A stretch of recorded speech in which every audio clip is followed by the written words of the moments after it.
라디오는 청취자 여러분의 참여를 기다립니다. 문자 샵 9730으로 여러분의 의견 보내주세요. 짧은 문자는 50원, 긴 문자는 100원의 정보 이용료가 부과됩니다. 애플리케이션 콩, 유튜브 채널 KBS 1라디오에서는 무료로 참여하실 수 있습니다.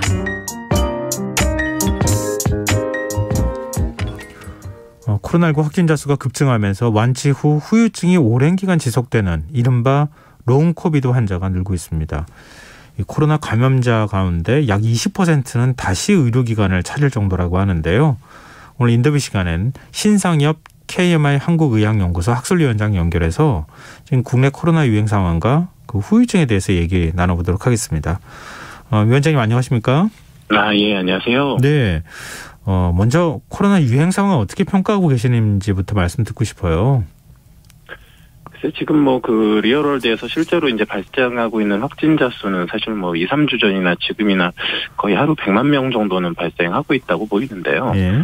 정부는 지금 확진자 수 규모가 줄고 있다고 설명은 하고 있는데 이건 지금 찾아낸 확진자 수 규모가 좀 적어진 그런 상황입니다. 네.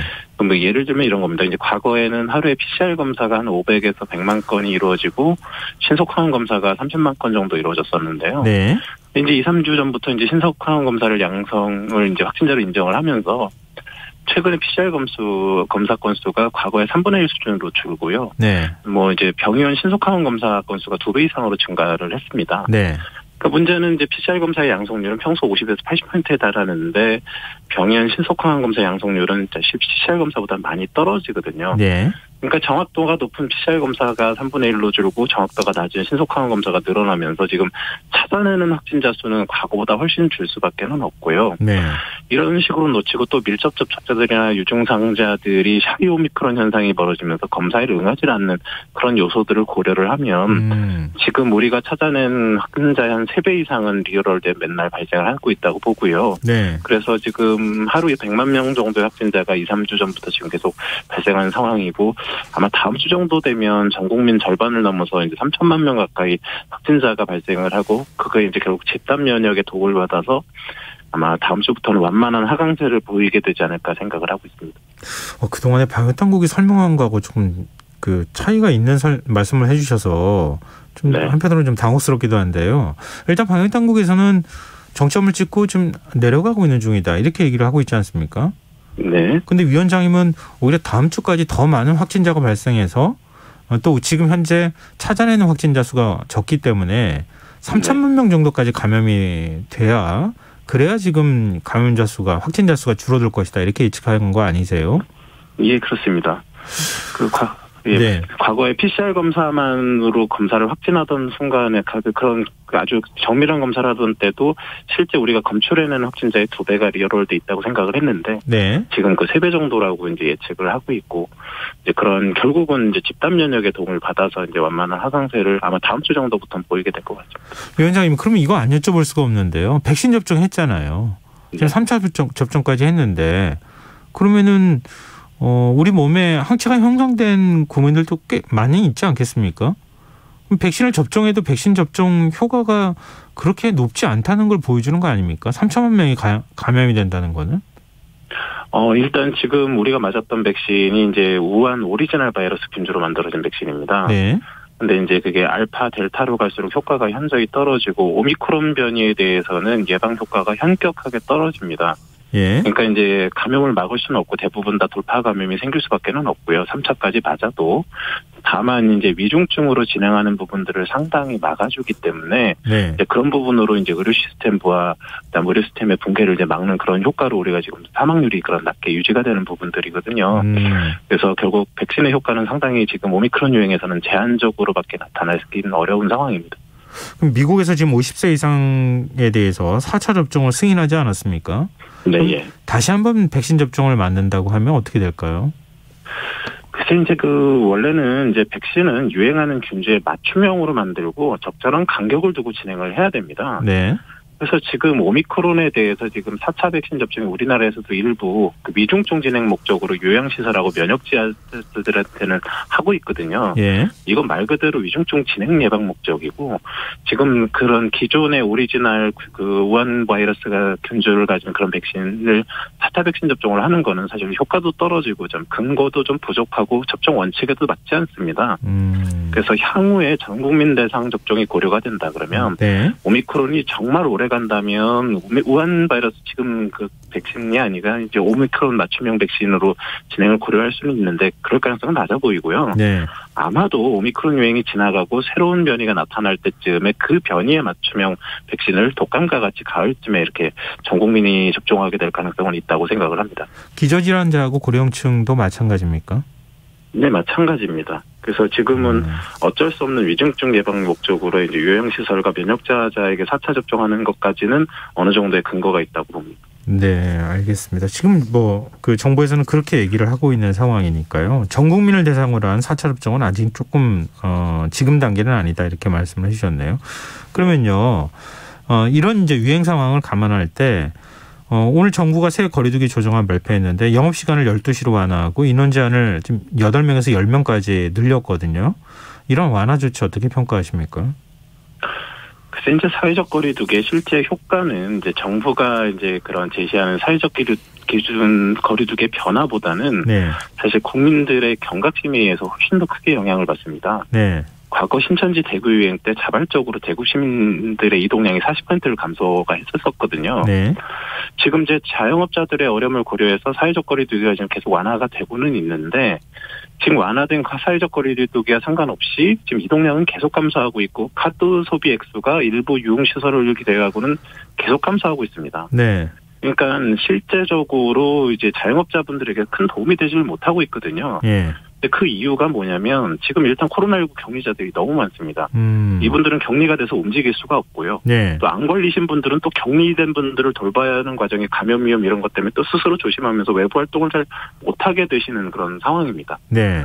그러니까 이제 지금 소비가 늘기 어려운 구조인데 이게 한편으로 또 이제 국민들한테 좀 정부에서 방역 경각심을 약화시키는 그런 시그널을 준 부분들이 있어서 또 확진자가 더 늘어나면서 이게 이제 악순환이 벌어지고 있거든요. 네.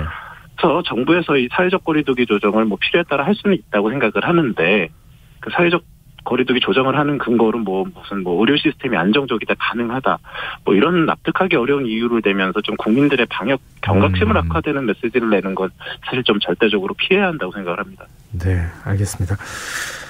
지금 롱 코비드에 대한 관심이 많아졌거든요. 확진자 수가 일단은 많기 때문에 확진자들이 자가격리가 끝난 이후에도 지금 후유증에 시달린다고 하는데요. 롱 코비드가 뭐고 어떤 증상을 말하는 겁니까?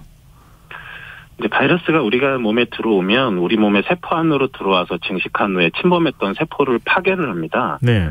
근데 이제 코로나19 바이러스가 주로 들어오는 게 호흡기 세포만 있는 게 아니라 뇌나 결장, 심장, 간, 췌장 이런 데도 많이 들어와서 파괴를 합니다. 네. 그럼 이제 그런 장기들의 세포가 손상을 입게 되면 전신적인 후유증을 나타내게 되고 장기적으로 증상을 유발하게 되는데 WHO는 이제 그런 후유증이 3개월 이내에 발생해서 2개월 이상 지속되는 상태라고 정의를 했는데 연구 결과들을 종합하면 한 20% 정도가 이런 2개월 이상 지속되는 롱 코비드를 경험하는 것으로 보입니다. 네. 근데 이제 주된 증세가 이제 주로 이제 피곤함 이런 게 이제 대표적이지만 기침, 흉통, 근육통, 목소리 이상 거기에 더해서 우울감, 브레인 포그 이런 굉장히 다양한 문제가 나타나고 있고 또 췌장도 공격하기 때문에 비감염자보다 감염자가 이제 당뇨병 발병 위험도 훨씬 높아진다는 그런 연구 결과도 계속 나오고 있어서 네. 관련된 증상들에 대해서는 조금 더 계속 좀 걸리셨던 분들은 살펴보셔야 합니다.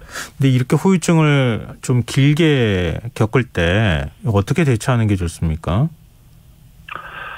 사실은 이제 이 롱 코비드는 정부에서 좀 관심을 가주셔야 될 것 같습니다. 이런 롱 코비드 빈도나 증상 치료가 필요한 사람들이 얼마나 되는지를 좀 국가 단위에서 파악하고 의료계와 같이 이제 수월하게 치료받을 수 있도록 이제 관리를 해야 될 것 같고요.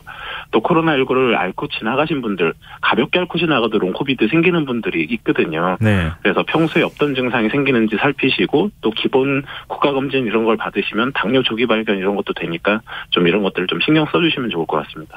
근데 병원을 찾아가면 어떤 치료약이라든가 아니면 어떤 처치를 할 수 있는 방법이 있습니까? 개별적인 이제 후유증마다 이제 관련된 과들이 달라지기 때문에 일단은 뭔가 이상이 느껴지시면 관련된 과에 가서 이제 검진을 받으시고 이제 진료를 받으시는 게 이제 좋을 것 같습니다. 네. 근데 지금 식이요법을 얘기하는 목소리도 있거든요. 단백질, 뭐 야채 많이 먹고 비타민을 많이 먹어라 이렇게 얘기하는데 그게 근거가 좀 있습니까? 좀 조심하셔야 될 부분들이 있습니다. 뭐 예를 들면 통풍 환자는 단백질 많이 드시면 통풍 발작 오거든요. 네.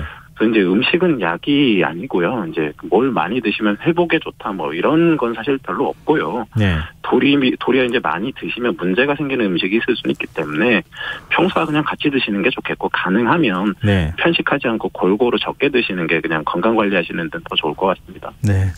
최근 미국 월스트리트 저널이 우리나라가 코로나19를 풍토병으로 관리하는 엔데믹으로 전환하는 첫 국가가 될 가능성이 크다. 이런 전망을 내놨거든요. 이 부분에 대해서는 그 위원장님 의견은 어떠세요? 코로나19의 엔데믹화는 뭐 결국은 뭐 전 세계가 되긴 할 겁니다. 그런데 네. 이제 우리나라는 사실 후발주자에 가깝다고 생각을 하거든요. 예. 사실 뭐 미국이나 유럽 같은 경우는 코로나19의 대규모 팬데믹을 겪으면서 뭐 팬데믹으로 관리하기보다는 그냥 엔데믹 기준에서 관리해왔던 시기들이 많습니다. 그래서 그 결과로 이제 선진국임에도 불구하고 우리와는 비교할 수도 없는 그런 높은 사망률과 피해를 경험한 상태거든요. 네. 그래서 애초에 엔데믹처럼 코로나19를 관리했던 미국이나 유럽에서 좋던 싫던 엔데믹이 더 빨리 정착될 가능성이 높고요. 이제 그런 코로나19가 이제 엔데믹화돼서 이제 인류와 같이 안전하게 공존할 수 있을지 이런 여부도 사실 미국이나 유럽의 그런 전례를 봐가면서 우리가 미리 파악을 하고 대비를 해야 될 것 같습니다. 그러면은 한 3천만 명 정도 감염이 되고 그래도 엔데믹이라고 할 수는 없는 거예요? 엔데믹이라는 거는 이제 그런 유행이 끝났다라는 걸 의미하는 게 아니라 지속적으로 계속 공동체 안에 남아있다는 의미거든요. 그럼 이제 독감과 같이 이제 매년마다 독감 백신 접종을 하고 고위험군을 보호하고 이런 부분들이 이제 계속적으로 이제 관리를 해줘야 된다라는 얘기인데, 네. 그런 관리를 하는 그런 엔데믹의 그런 상황들은 사실 미국이나 유럽이 우리보다는 좀 더 먼저 나타날 가능성이 높다라고 이제 생각이 됩니다. 네, 알겠습니다. 오늘 말씀 고맙습니다. 네, 고맙습니다. 네, 지금까지 KMI 한국의학연구소 신상엽 학술위원장이었습니다. KBS 1라디오 김성환의 시사 1부 순서 여기서 마무리하겠습니다. 전 11시 전과 2부에 다시 오겠습니다.